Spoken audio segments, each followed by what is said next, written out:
और कल जो आपने कर्म किया है वो कर्म तुम भगवान भी बन जाओगे तो उस कर्म को नहीं टाल पाओगे, क्योंकि वो रजिस्टर्ड है एक भाव पहले।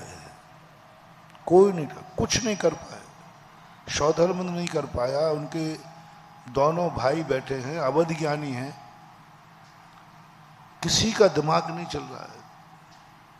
कर्म कहता है मैं चलने भी नहीं दूंगा।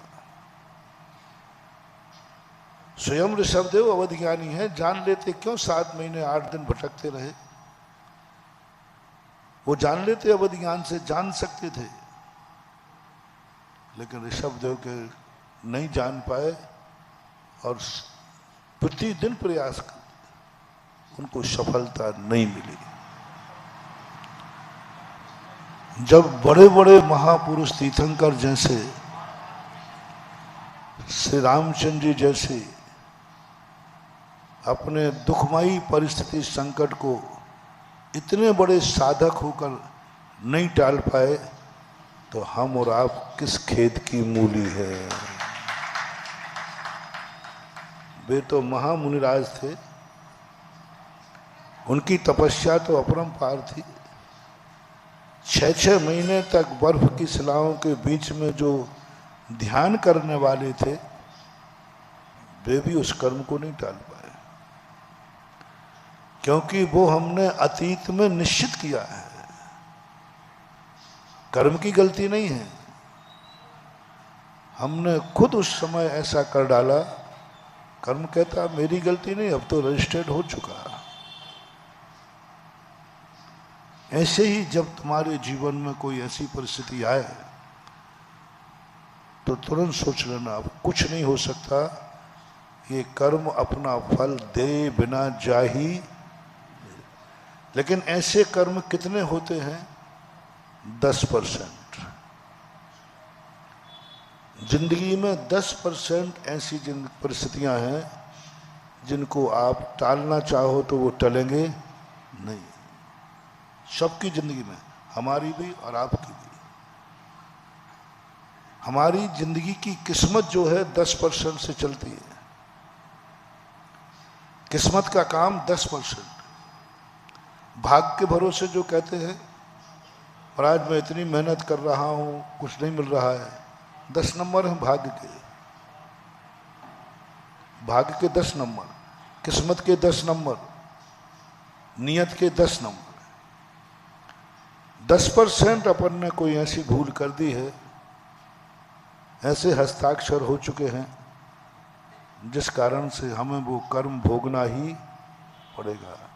90% अपने पास है कि हम किस्मत को भी बदल सकते हैं। जैन शास्त्रों के अनुसार 10% किस्मत नहीं बदली जाएगी,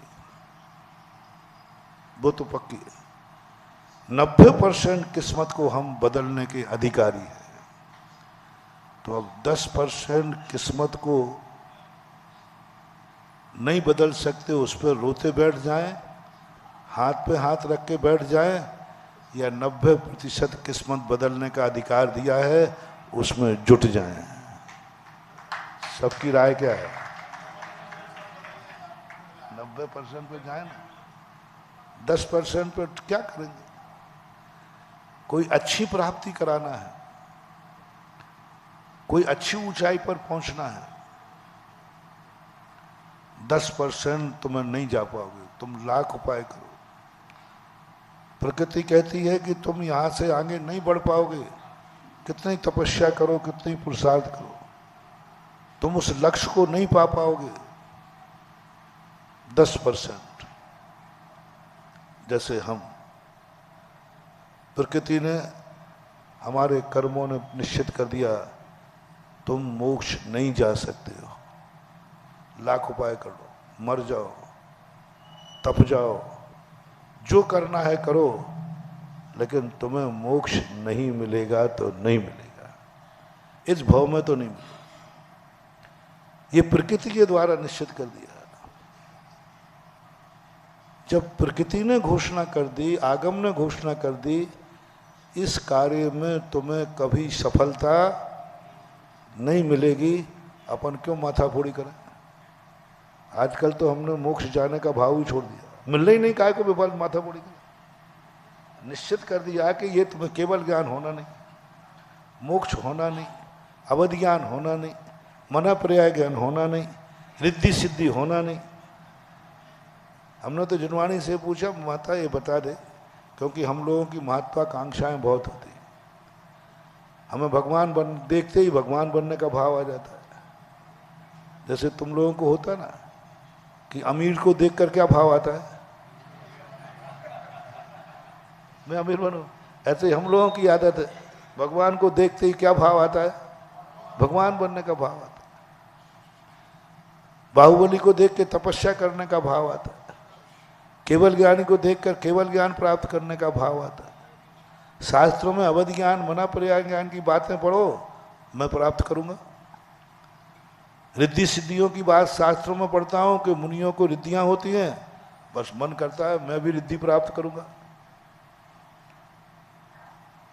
ये सारी इच्छाएं हमारी हैं, कहीं ऐसा ना हो जाए कि इन इच्छाओं को पूर्ति करने में हम अपनी जिंदगी खपा दें और सफल नहीं हो पाए तो सिर से पहाड़ फोड़ के सुसाइड कर लें। सुसाइड व्यक्ति कब करता है? जब किसी चीज में पूरी ताकत लगाए और सफल नहीं हो तो फिर क्या भाव आता है, अरे भाई चलो, तो सुसाइड का भाव आ जाएगा, निराशा का भाव आ जाएगा, हम नास्तिक बन जाएंगे, हम चिड़चिड़े हो जाएंगे क्योंकि हमें सफलता नहीं मिली। सावधान महानुभाव, अपन बहुत बड़ी भूल कर रहे हैं।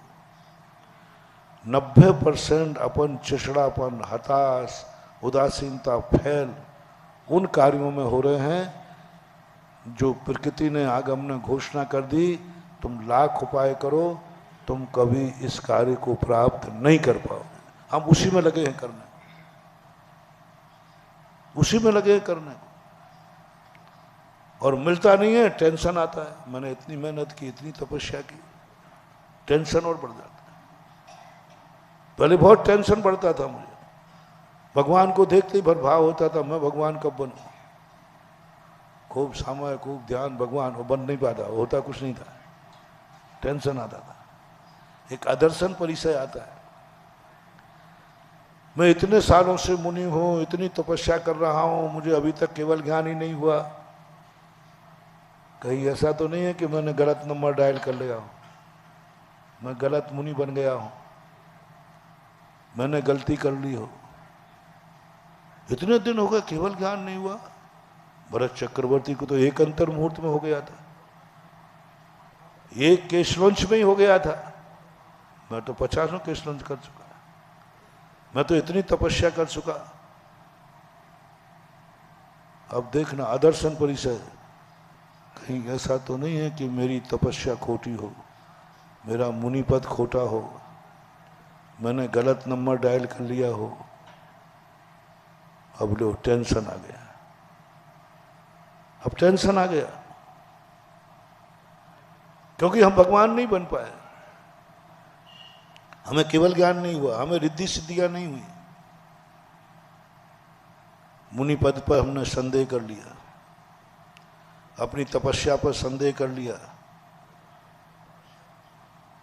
और इतने दिन कर लिया कि अब दूसरा रास्ता चुनने का समय ही नहीं रहा, सामने बुढ़ापा आ गया। ये गलत नंबर डायल किया है तो दूसरा नंबर सही कौन है, उसको लगाने का अब समय नहीं बचा,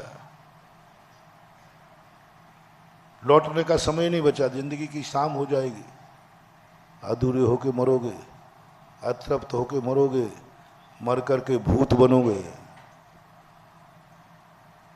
अतृप्त आत्माएं मर करके भूत बनती हैं, तुम भी मरोगे क्योंकि तुम वो नहीं पा पाए जो पाना चाहते थे, अधूरे मरोगे, अतृप्त होके मरोगे, और यही कहोगे जिंदगी में कुछ नहीं कर पाया, भगवान बनना था बन नहीं पाया, मुनि बना, सब मेरा मुनिपद बेकार हो गया। मेरा मुनिपद क्यों? क्योंकि हम भगवान नहीं बन पाए। बेकार होगा। हमारी तपस्या बेकार, मेरी सामायिक बेकार, मेरा ध्यान सब बेकार होगा, कुछ नहीं। ऐसे चिड़चिड़ा होकर के मरोगे, मर करके भूत बनोगे, भूत। अतृप्त आत्माओं का कभी उद्धार, अतृप्त, वो यही अतृप्त अधूरे 90% लोग अधूरे होके मर रहे हैं उनमें, कि उन्होंने उस सफलता को